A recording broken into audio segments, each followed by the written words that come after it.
வணக்க மக்களே, welcome to the பென்ட்ரெஸ்ட் show. இன்னைக்கு ஷோல நம்ம பார்க்க போறது ஒண்டி முனியும் நல்ல பாடணும் அப்படின்ற ஒரு தமிழ் மூவியோட ரிவ்யூ சன் நெக்ஸ்ட் ஓடிடி ஆப்ல அவைலபிளா இருக்கு. இந்த படம் ஒரு சிம்பிளான ரூரல் டிராமா. அதாவது ஒரு நேற்றிக் கடனை நிறைவேற்றுறதுல என்ன மாதிரியான சிக்கல்கள் இருக்கு அப்படின்ற தீம்ல நகரக்கூடிய கதை. ஆக்சுவலா இந்த படத்தோட ஸ்டார்டிங்லயே ஒரு சின்ன பையன் தவறி கிணத்துல விழுந்துடுறான். உயிருக்கு போராடிட்டு இருக்கிற அவனை அவங்க அப்பா உயிரை எப்படியாவது நீ காப்பாத்தி கொடுத்தனா நான் உனக்கு ஆடை நேர்ந்து விடுறேன் அண்ட் காணிக்கையா கொடுக்குறேன் ஊர் திருவிழால வச்சு அப்படின்ற மாதிரி சொல்லிட்டு ஒண்டி முனி கிட்ட வேண்டிக்கிறாரு. அதுக்கேத்த மாதிரி அந்த பையனும் பொழைச்சிடுறான். அதுக்கப்புறம் அந்த திருவிழால வச்சு ஆடை நேர்ந்து விடலாம் அப்படின்ற மாதிரி யோசிச்சுட்டு இருக்காரு. ஆனா அங்க இருக்கக்கூடிய ரெண்டு பெரிய குரூப்புக்குள்ள இருக்கக்கூடிய பிரச்சனைனால அந்த திருவிழா பல வருஷங்கள் நின்னு போயிருது.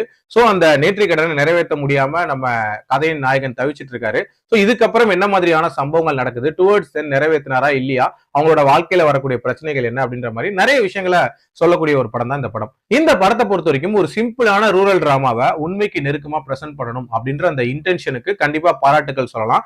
அதுக்கேத்த மாதிரி ஆரம்ப காட்சிகள் அப்படின்றதெல்லாம் ரொம்பவே உண்மைக்கு நெருக்கமா இருந்துச்சு. அதாவது அவங்களோட வாழ்க்கையை காட்டினதா இருக்கட்டும், அந்த வீட்டை காட்டினதா இருக்கட்டும், அந்த வில்லேஜை காட்டினதா இருக்கட்டும், ரொம்பவே யதார்த்தமா அமைச்சிருந்தாங்க.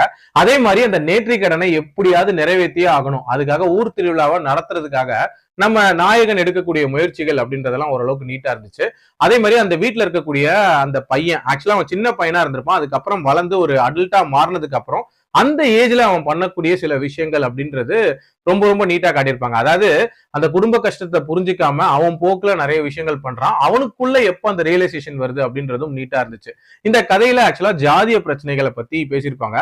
அதை ரொம்ப நேர்த்தியா பேசியிருப்பாங்க அப்படின்னே சொல்லலாம். டியூரேஷன் வைஸ் 2 மணி நேரத்துக்குள்ள முடியக்கூடிய ஒரு படம். பட் இந்த படத்தோட ஒரு முக்கியமான பிரச்சனையே இந்த படத்தோட கிளைமேக்ஸ் தான். அது வரைக்கும் உண்மைக்கு நெருக்கமா நிறைய விஷயங்களை காட்டிட்டு கிளைமேக்ஸ பயங்கர டிராமாட்டிக்கா காட்டியிருந்தாங்க அப்படின்னே சொல்லலாம். இன்ஃபேக்ட் சிம்பாலிக்கா ஒரு விஷயத்த கன்வே பண்ணணும் அப்படின்றதுக்காகவே அவ்வளவு டிராமா ஆட் பண்ணியிருந்தாங்க. அது ரொம்பவே ஆடா இருந்துச்சு. அதே மாதிரி இந்த படத்தோட பிரச்சனைகள் இருக்குல்ல, அந்த பிரச்சனைகளை இன்னும் கொஞ்சம் ஆர்கனைஸ்டா பிரசென்ட் பண்ணியிருந்திருக்கலாம். அதாவது ஒரு பிரச்சனை வரும், அதுக்குள்ள அடுத்ததுக்கு டிவியேட் ஆகுறது அப்படின்ற மாதிரி பயங்கர கிளம்சியா பிரசென்ட் பண்ணியிருந்தாங்க.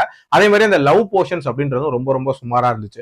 இது மாதிரி சில பிரச்சனைகள் அப்படின்றது இருந்தாலும் ஒரு டீசென்டான அட்டெம்ப்ட் தான். கண்டிப்பா ட்ரை பண்ணி பார்க்கலாம். என்னோட ரேட்டிங் இந்த படத்துக்கு 2.75 அவுட் ஆஃப் 5. அடல் கண்டென்ட்லாம் பெருசா இல்ல, தாராளமா பார்க்கலாம். மீண்டும் அடுத்த விமர்சனத்தில் சந்திக்கிறேன். நன்றி.